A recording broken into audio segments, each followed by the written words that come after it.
একবার গৌতম বুদ্ধ বৌদ্ধ ধর্মের শিক্ষা প্রচারের জন্য গ্রাম গ্রাম শহর শহর নিজের শিষ্যদের নিয়ে ঘুরছিলেন। পুরো দিন ঘুরতে ঘুরতে গৌতম বুদ্ধের জল পিপাসা পেয়ে গেল। জল পিপাসা এতই বেড়ে গেল যে তিনি আর সহ্য করতে পারছিলেন না।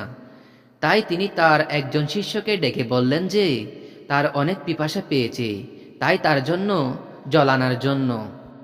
শিষ্য গুরুর আদেশে জল আনার জন্য গ্রামের ভিতর গেল। গ্রামের মধ্য দিয়ে একটি নদী বইছিল, কিন্তু সেই নদীতে গ্রামের সবাই কাপড় ধুচ্ছিল, কেউ গরু মহিষকে স্নান করাচ্ছিল। তাই নদীর জল অপরিষ্কার ছিল। তাই শিষ্য চিন্তা করল, এই জল তো অপরিষ্কার, তার গুরুদেবের জন্য অপরিষ্কার জল নিয়ে যাওয়া ঠিক হবে না। তাই শিষ্য জল না নিয়ে খালি হাতে চলে গেল। গৌতম বুদ্ধ যখন শিষ্যকে খালি হাতে চলে আসতে দেখেন, তখন খালি হাতে আসার কারণ জিজ্ঞেস করেন। তখন শিষ্য পুরো কাহিনী বলেন। এইদিকে গুরুদেবের পিপাসাতে গলা শুকিয়ে যাচ্ছে। গৌতম বুদ্ধ তখন আরেকজন শিষ্যকে জল আনার জন্য বলেন। তখন সেই শিষ্য একটি মাটির পাত্রতে পরিষ্কার জল নিয়ে আসে। তা দেখে গৌতম বুদ্ধ অবাক হয়ে গেলেন এবং শিষ্যকে জিজ্ঞেস করেন, এই পরিষ্কার জল কোথায় পেলেন? তখন শিষ্য বলেন যে, আমি যখন নদীর কিনারে জল আনার জন্য যাই, দেখি সবাই নদীতে কাপড় ধুচ্ছিল, গরু মহিষকে স্নান করাচ্ছিল। আমি নদীর কিনারে বসে গ্রামের সবার কাজ শেষ করার জন্য অপেক্ষা করছিলাম।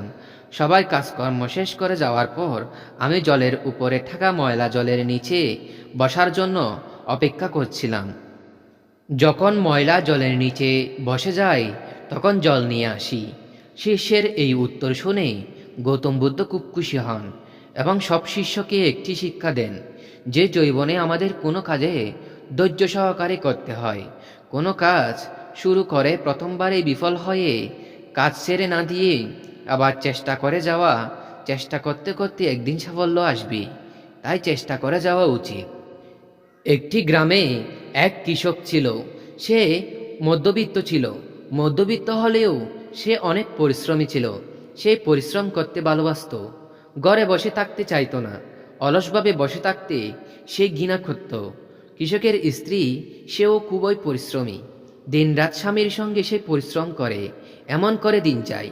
কৃষকের 3 পুত্র, কিন্তু 3টি পুত্র হলো খুবই অলস। খায় দায়, গল্প করে, গান গায়, ঘুরে বেড়ায়।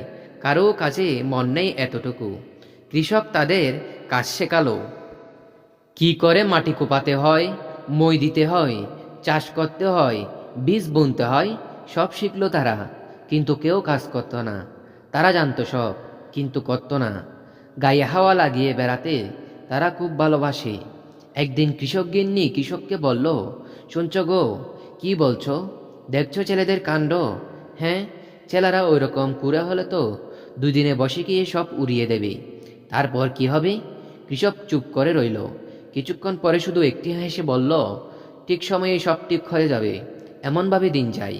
কৃষক গিন্নি স্বামীর কথায় চুপ হয়ে থাকে।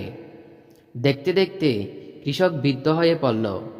তখন সে একদিন স্ত্রীকে ডেকে বলল, ছেলেদের ডেকে দাও তো গো। স্ত্রী ছেলেদের ডেকে আনলো। কৃষক বলল, বাবা, আমি বৃদ্ধ, তার উপর অসুস্থ। তোমাদের মা রইলেন। আমি হয়তো শীঘ্রই মারা যাব। মৃত্যুর আগে তোমাদের একটা কথা বলি। তারা বলল, বলুন। তোমাদের বাড়ির সামনে এই যে ক্ষেত দেখছ, ওর মধ্যে বিরাট সোনার পিণ্ড লুকানো আছে। আমি মারা গেলে তোমরা মাটি করে তা তুলে নিও। 3 জনে সমান ভাগ করে নিও। তারা বলল, আচ্ছা। কিছুদিন পর কৃষকের অসুখ বেড়ে গেল। সে কয়েক মাস রোগ ভোগে। তারপর একদিন মারা গেল। ছেলেরা মহাধুম করে তার শ্রাদ্ধ শান্তিক্রিয়া শেষ করল। তারপর 3 ভাই 3টি কুড়াল নিয়ে মাটি খুঁড়তে লাগলো, কিন্তু কোথাও তা পেল না। অবশেষে মনের ঢুকে তারা 3-4 দিন পর অবশ হয়ে বসে পড়ল। এমন সময় মেজ ভাই এর কুড়াল টপ করে কিসে লাগলো। সে বলে উঠল, পেয়েছি। কিন্তু তুললে দেখা গেল তা শুধু একটা পাথর মাত্র। আবার 3 ভাই মন খারাপ করে বসে পড়ল। এমন সময় সেই গ্রামের আরেকজন চাষি এসে তাদের কাণ্ড কারখানা দেখতে লাগলো। সে ছিল এই 3 ভাইয়ের বন্ধু। সে সব শুনে বলল, এই ব্যাপারটা চুমুর, এক কাজ করো না ভাই। কি কাজ? তোমাদের জমি তো আগাগোড়া কুড়া হলো, এবার এতে বীজ পুঁতে দাও, ফসল হোক। তারা এতে রাজি হয়ে গেল। দুদিন কেটে বীজ বুনল। কিছুদিন পরে গাছ বড় হলো, ফসল ফলল। সেই ফসল তারা গুলাই পুরল। তা বিক্রি করে তারা অনেক টাকা পেল। তিন ভাই সেই টাকা ভাগ করে নিল। তখন তিন ভাই বলল, বাবা এই পৈতৃক ধনেই রেখে গেছেন, এই ধন কখনো শেষ হবে না। তারা তিন ভাই তারপর থেকে খুব পরিশ্রমী হয়ে উঠল। তারা বেশ মনোযোগ দিয়ে কৃষিকাজ করতে লাগলো। জীবনে আর কখনো তাদের অর্থের অভাব হয়নি। তারা খুব সুখী। আজও এই সুখী কৃষক পরিবারের সকলেই বলে থাকে, পরিশ্রমই হলো সোনা, অর্থাৎ টাকা।